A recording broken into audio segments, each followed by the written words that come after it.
Hey everyone, Christopher here, and this is another video post on my defunct YouTube channel, which I'm locked out of, all except on my cell phone. So I'll be completely locked out once this cell phone is replaced at some point in time. But in the meantime, I'm going to do whatever I want on this channel while encouraging you to subscribe to my other YouTube channel, my new YouTube channel, which I will leave a link to in the description. And I'm going to do a more pro video about this book, because this is a book that I wrote, and it is about the making of a movie that I was involved in called Harbinger Down. The director, co-founder of Studio ADI, Alec Gillis, is a friend of mine, and I got to be a part of this film, which he directed. It's a wonderful production. So if you don't know the story behind this, this is, let's see if I can get a bit better of a shot of it. Getting glare from the window. I'm sitting in my car waiting to pick up my girl from school.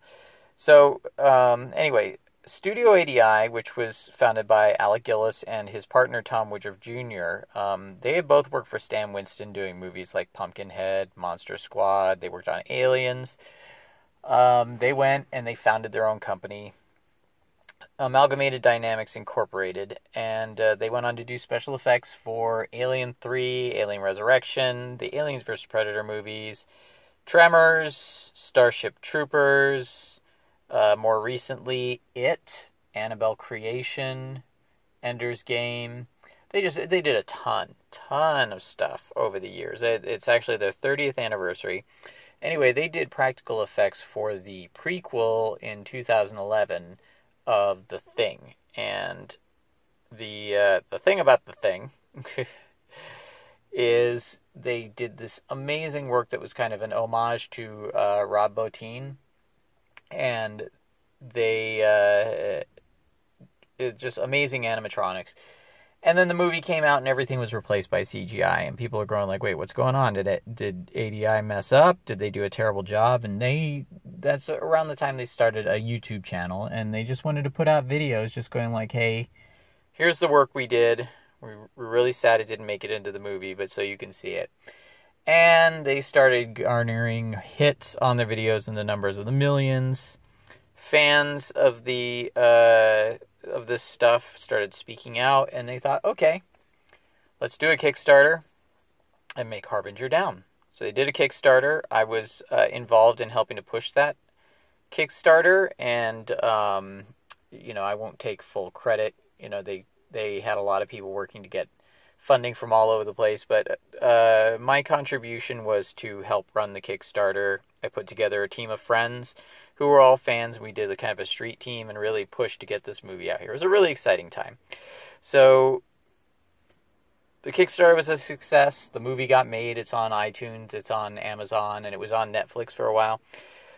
I had such a great time doing it, and I got to do some creature designs for it. And then Alec and Camille Balsamo, who acts in the movie along with Lance Henriksen, they came over to my house with some barbecue and beer to thank me for helping out, which is nice because I was living in Texas at the time, and they are in California.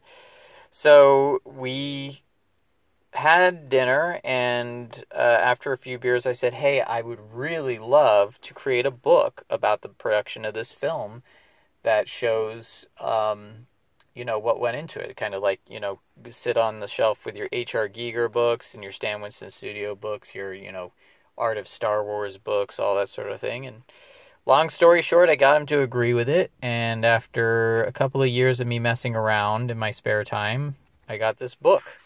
So it's got some of the, here's the thumbnail art I created for the Kickstarter, and a poster created by, let's see, where's his name? I forget.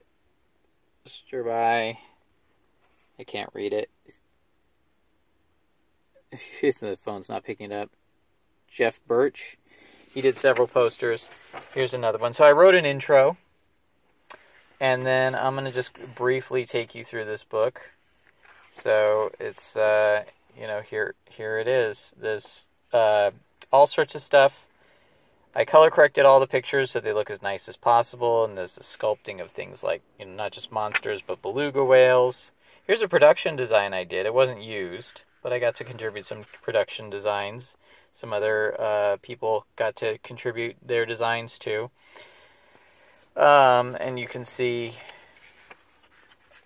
all this stuff. So anyway, so there's a lot about the making of the creatures, using low-budget techniques, using some high-budget techniques, vacuum form. Here's the creature that we were trying to design there. You can see it looks a lot different, but, And so, this is what the book is, and this, I wrote some descriptions to go along with it, which is kind of, my phone is not picking up too well at the moment.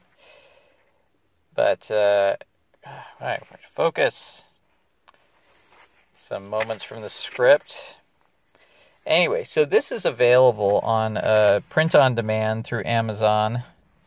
And you can see I had a great time putting together, and Alec gave me access to every single last photo that was taken. And I had to go through thousands of photos and pick out which ones were the best ones. This is Steve Norrington.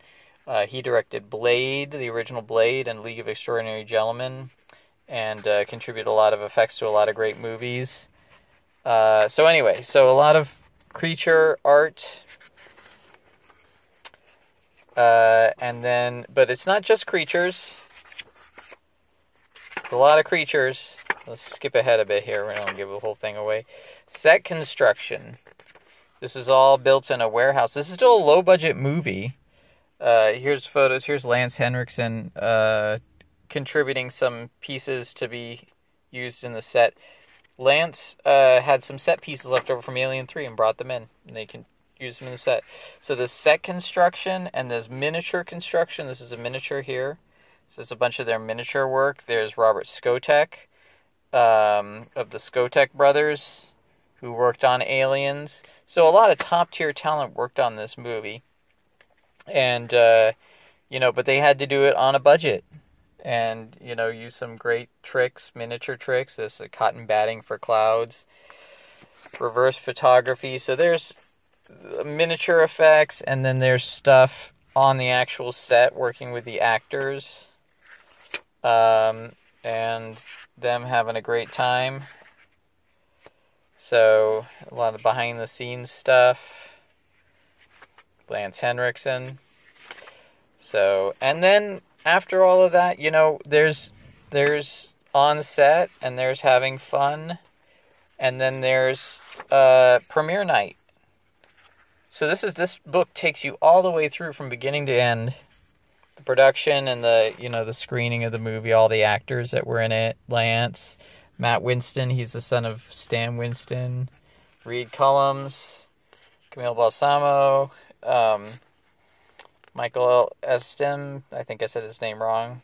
Genevieve Samuels. Anyway, I'm going to go through all the actors. There's Tom Woodruff Jr., Mick Ignis, who was in the creature suit. Comic Book Girl 19, a really great interview was done during the Kickstarter with her and Alec that I think is an important interview. You can find it on YouTube. So anyway, fun stuff. This took place at the Egyptian Theater, and then at the we got some stuff here. Then with the poster, and then we've got little kind of fun times, kind of like your yearbook stuff in the back, and then spotlights on a lot of the creative talent that was in the movie. So this book, again, it's available for print on demand on Amazon. I hope you will pick up a copy. I'll leave a link in the description to this as well. So check it out, and I'm going to do a more professional style review or preview of this book. I wouldn't say review. Of course, I'm not reviewing my own book because I would be biased. But anyway, that is that.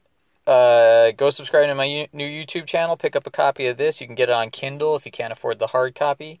And I hope you'll go watch the movie as well, Harbinger Down. So thanks for listening to this, and I will post something again soon until I run out of space. or time or whatever on the